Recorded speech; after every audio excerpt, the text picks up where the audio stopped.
আসসালামু আলাইকুম। আশা করি ভালো আছেন সবাই, প্রিয় ভাই ও বোনেরা। তো আজকে আমি যেটা আপনাদেরকে আগের ভিডিওতে বলছি যে আমি আমার শ্বশুর বাড়িতে যাব লালমনির হাটে। তো এখানে আমার একটু সমস্যা আছে, এই জন্য দেখেন এই যে ফাইলপত্র কাগজপত্র নিয়ে নিছি, কপাল খারাপ। আর এই যে কাপড় চাপড় নিছি, এখানে কিছু অল্প কিছু কাপড় চাপড় নিছি। তো এখানে যাব সমাধানের জন্য। তো আমার আসলে অনেকটা ভয় লাগতেছে। ভয়ের কথাই যে ওইখানে আমি অনেক বিপদে ছিলাম, বিপদে পড়ছি। 99 পুলিশ এসে আমারে সাহায্য করছে।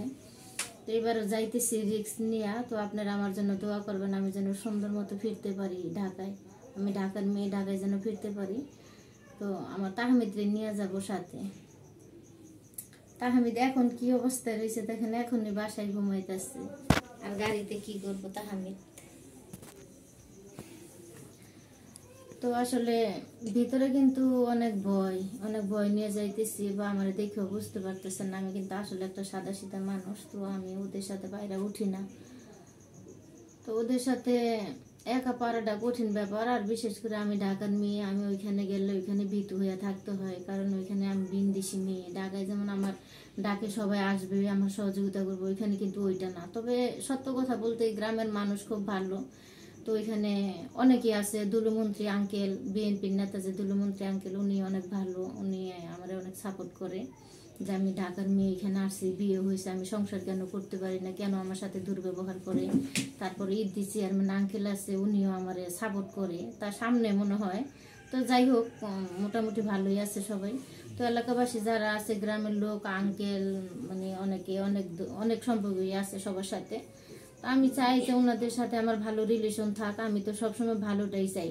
তো ওনারা আমার ভালোটা চায় না, বিশেষ করে আমার শ্বশুরবাড়ির মানুষ, ওনারা আমার ভালো চায় না। তো এলাকাবাসী খুব ভালো, আমার সাপোর্ট করে। আর বিশেষ করে আমার বাচ্চাটারে খুব মিস করে। আমার বাচ্চাটা এত সুন্দর একটা বাচ্চা, সবাই খুব আফসোস করে যে এমন একটা বাচ্চা, এমন একটা বউ রেখে কিভাবে কষ্ট দেয়।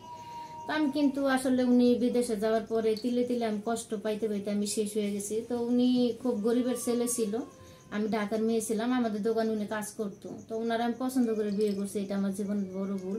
যাই হোক, সংক্ষেপে যাই। তো এখন আমি যাইতেছি ওইখানে। তো সবসময় আতঙ্কের মধ্যে থাকি আমি। ওনারা বিশেষ করে যারা বাসুর আছে, সৎ বাসুর, তারা লোকজন আমারে দিয়ে ভয় দেখায়, বা বাসুরও ভয় দেখায়, বলে যে আপনি এখানে আসেন, আপনার কোনো ক্ষয়ক্ষতি হলে রিস্ক নেব কি।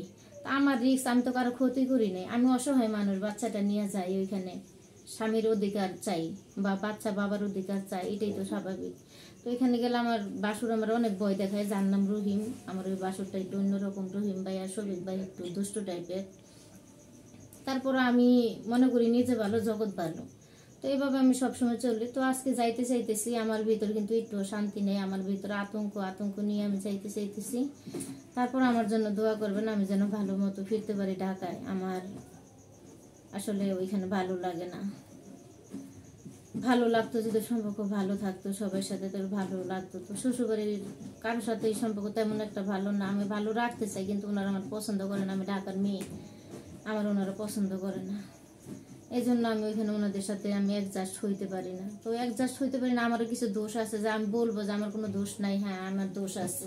আমার দোষটা হলো আমি একটু দেরি করে ঘুমের থেকে উঠি। আর ওনারা অন্য জালেরা যারা আছে, তারা সবাই আগে আগে ঘুমের থেকে উঠে উঠান ঝাড়ু দেয়। তো আমার ক্ষেত্রে ওইটা হয় না, উল্টা হয়, একটু আমি লেট করে উঠি। এইটাই তো কাজ করি, কম বেশি সব কাজে আমি করি, পারি। গ্রামের যেমন আপনার ধান বান্ধা, এটা পারি আমি, ধান কাটা, এগুলো অনেক কিছু আমি শিখছি। আমার খুব ভালো লাগে গ্রামের। এই জন্য গ্রামের ছেলে বিয়ে করছে, যেন আমি একটু শান্তিতে সুখে থাকতে পারি। গ্রামের ছেলেদের মন ভালো হয়। তো এতটা মন খারাপ হবে আমি কখনোই ভাবি না। যাই হোক, আমি হয়তো অনেক কিছু বলতেছি আপনাদের সাথে, আপনারা ভাবতে পারেন যে আমি এত কিছু বলতেছি। তো আমার ভিতরে অনেক কষ্ট, অনেক যন্ত্রণা আছে, যে যন্ত্রণা আমি আপনাদের সাথে শেয়ার করব। তো আপনারা বুঝতে পারবেন যে আসলে আমি কতটা যন্ত্রণায় আছি। 9 মাসের বাচ্চা, আজকে 8 বছরে নিয়ে আসছি আমি। তো আপনারা সবাই আমার জন্য দোয়া করবেন, আমার বাবুর জন্য দোয়া করবেন।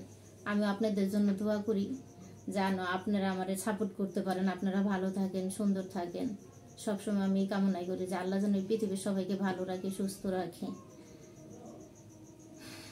তো এখন শেষ করব, গাড়িতে চলবো। তো 11টার গাড়িতে চলবো। 11টার গাড়িতে চললে হয়তো 6টার দিকে নামাই দেবো, 5টা 6টা এরকম টাইমে নামাই দেবো। তো এরকম টাইমে একটু ফর্সা হলে ওইখান থেকে রওনা দিতে হবে স্ট্যান্ড থেকে। তো গ্রামের রাস্তা তো জানেনি কীরকম হইতে পারে, আর বিশেষ করে আমি অনেকটা ভয় পাই। তো ভালো থাকবেন সবাই, আল্লাহ হাফিজ।